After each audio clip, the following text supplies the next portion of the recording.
Hello and welcome to Coffee with Carey. I'm glad you could join me for today's episode, which is how I'm starting to think of this. Is it weird? Leave me a comment.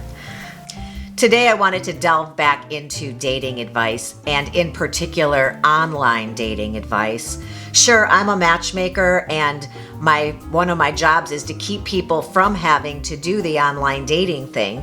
Sometimes people come to me because they're burned out on that scene, or they have not had success there, or they're not meeting the right kind of people. Sometimes they just don't know some of the best practices that I've picked up along all my years on the dating apps, be it because I've been single or because I was recruiting there for some of my clients. So I am on there regularly, and I do have some helpful tips and tricks, and I would like to share them with you now.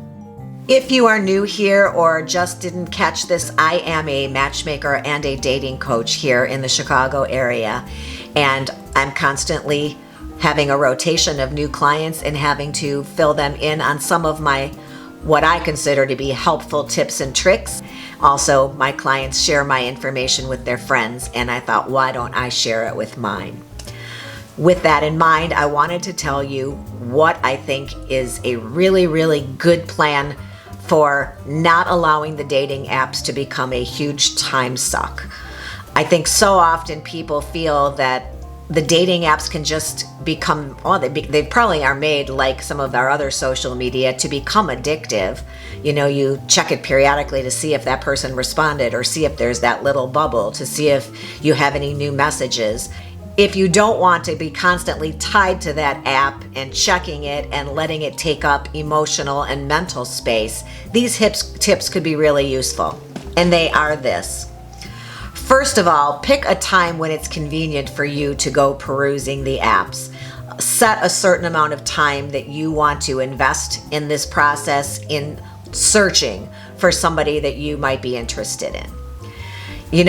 Different apps are good in different areas. So I have clients all over the country, and I send them a list of some of the ones that I have found to be helpful. And I say, you've really just got to try all of them, because even within the Chicago area and suburbs, different apps are better and are attracting people. And by better, I mean attracting people who you want to meet. So you really have to kind of play with it and check out all the different apps to see who's also using that in your area, and if those are people you are looking forward to going on a date with.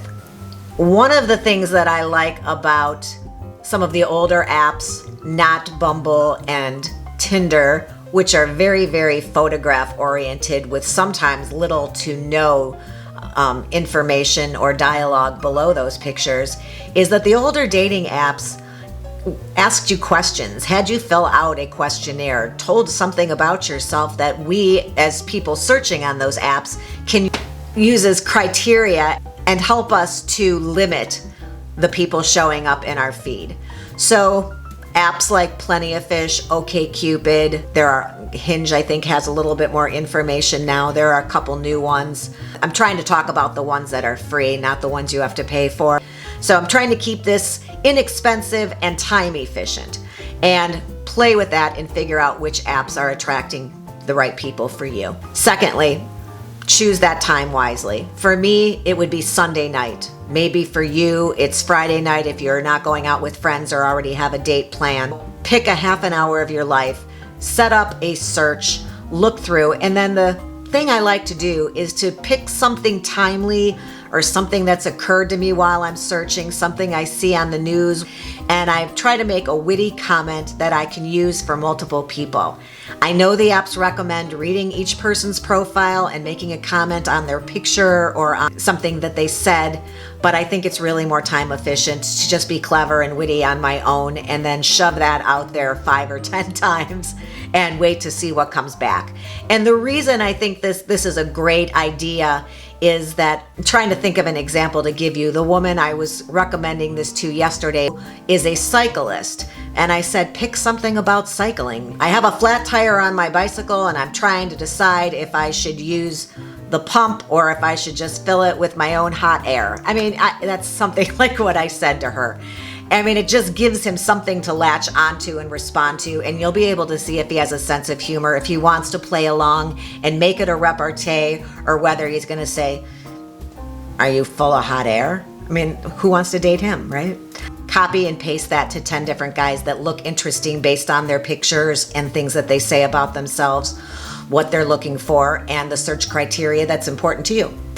Now, you don't have to go back on there later that night. You don't have to go back on Monday the next day if you did that on a Sunday night. On Tuesdays, I typically will check in while I'm having coffee in the morning and see what has developed. And very often there will be a couple messages that say things like, "Hey," or "Nice legs," or "How was your weekend?" My response to those is delete, delete, and delete. One of those guys may have been cute and looked interesting, or even said something a little bit more less basic than that. But in order for me to learn if that's the case, if he's a cool guy, I have to now go into search mode and read all his stuff and look through all his pictures. And that's not what this Tuesday morning search is for. This is just to see who's followed up from my Sunday night net that I threw out there. And also you're asking, well, what if one of those guys was great? Well, if he's great, he's going to show up on a subsequent search that I do on a Sunday night, and I'll talk to him then, because then I'll know that he is fitting the parameters and criteria that I'm looking for. But who I am looking forward to talking to and creating a conversation with on this Tuesday morning over coffee are people who responded to one of my copy and paste comments. Now, sometimes that nobody responds to that except for 2-3 people. If one of them is clever and witty, he's probably the one I'm most excited about, and I'm probably going to start a little bit more of a conversation with him. I will talk to the other fellas as well. If they took the time to respond back to me and they fit my criteria, why wouldn't I? Now, I am not going to be texting these guys for the next 6 days or 6 months, which I've heard some people tell me they've ended up with pen pals from the dating apps. That's not what I'm looking for, a pen pal. I'm looking to get out there and date, and that's what I want for you. I tell my clients that you need to get them off the app and get them on the phone. So a little bit of a back and forth, that's fun to do, a little banter to see if they have a sense of humor, to see where you can play with this conversation before getting on the telephone for a phone call. But then I offer my phone number, and I suggest you do as well. I know a lot of people are sensitive about giving out their phone number, but get on the phone, because now you've got a telephone number. And what can you do with this telephone number? First of all, you can Google them. Search them on Google, see if you can come up with something. Maybe they sold their car, or their house is for sale, or their business shows up. Sometimes it's just a listing that you'll get. Don't ever pay for that. Anything that you pay for one of those apps that will tell you about people is based off of information that if you're a little clever, you can find on your own on the internet. The other search engine to put that phone number is into Facebook. Facebook, you have to definitely remove any parentheses around the area code. But I'd say 80% of the people I search on Facebook show up for me there. So you can make sure he is who he says he is. You'll see his name. You'll see if there's a girlfriend or a wife on his cover photo that he's being dishonest about. You'll see whether or not he has kids if he hasn't mentioned them so far. They may show up in one of his first few pictures. Do a little cursory search. Can't hurt. I think knowledge is power.